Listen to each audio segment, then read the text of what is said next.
really categorize myself as a Black Canadian. I'm a proud Canadian. I am Black and fantastic. Don't hate me for what I'm about to say. In terms of being African Canadian, We don't talk about First Nations. The spirit of my people has always been one where we overcome obstacles. I think that so this is interesting in terms of how I identify, right? And this has been a constant conversation, right? So I think before I used to consider myself as a Jamaican, and then going back to Jamaica and realizing that I wasn't looked at as Jamaican. I lost my twang, and then here, not necessarily feel like I am Canadian. I'm not seen as a Canadian. There was a point where I was going through this moment of like feeling like this nomad, right? Like not Jamaican and not Canadian. So where do I fit? I am an African Caribbean Canadian. That is my origin. African, we are African people. Caribbean, that was our retreat, our middle passage, and Canadian, I was born here. I consider myself a Black person who lives in Canada.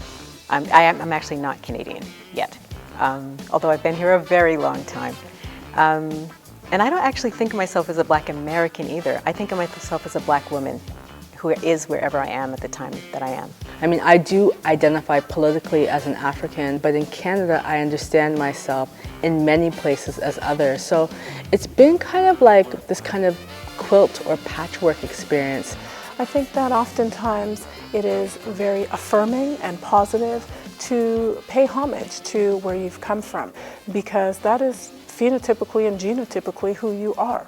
I would say that I've had a good experience growing up, but that's because that experience was very balanced between being in Canada and being in St. Vincent, and I think it made a lot of difference than if I had just had to make sense of what was before me here. Sometimes people tend to get a chip on their shoulder or think that they have to prove something to other races to show that they're equal to or better than, or whatever the case is. And for me, I don't feel that way, because I know that they had an experience growing up that was the same as me, because my neighbors were them. So I don't feel like I have anything to prove.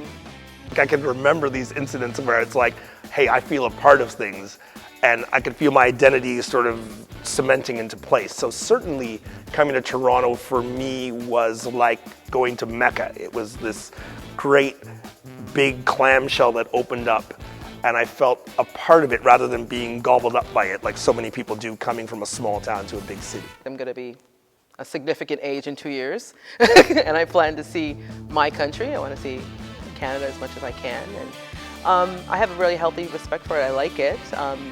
I didn't find a lot of challenges. Certainly there were, but I found there's a lot of opportunity, and I could talk my way through and around it.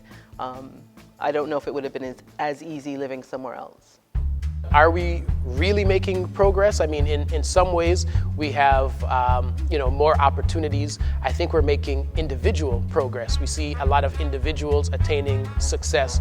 As a community, I think it's hard to say that we're making progress, because it's so hard to define what that community is. the biggest challenge here is that we're kind of distant from each other. And that's a problem with Canada in general. Our population is spread so far across this huge land that there's this feeling that we don't quite connect or understand each other. You know, you hear from somebody who's from Nova Scotia and somebody from the prairies and somebody from out west. It's like 3 different countries. When we look at the political process here in Canada, I mean, most political parties and politicians don't even necessarily cater to the Black community, because it's like, you know, who are they? Where are they? The one thing that I would be focusing on personally is encouraging Black people to vote, encouraging Black people to become in organizations, and encouraging Black people to unite amongst each other, similar to how every other ethnic group does. I think the most hopeful thing that I see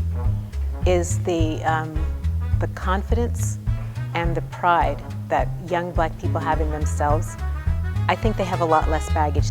I think that there's a sense of pride and confidence in them that we had to build for ourselves, where they're coming up with it, because because our generation is raising them with more of that. I do feel like we have a feeling of opportunity and a rising sense that we are coming of age, so to speak, and that's a real exciting place to be.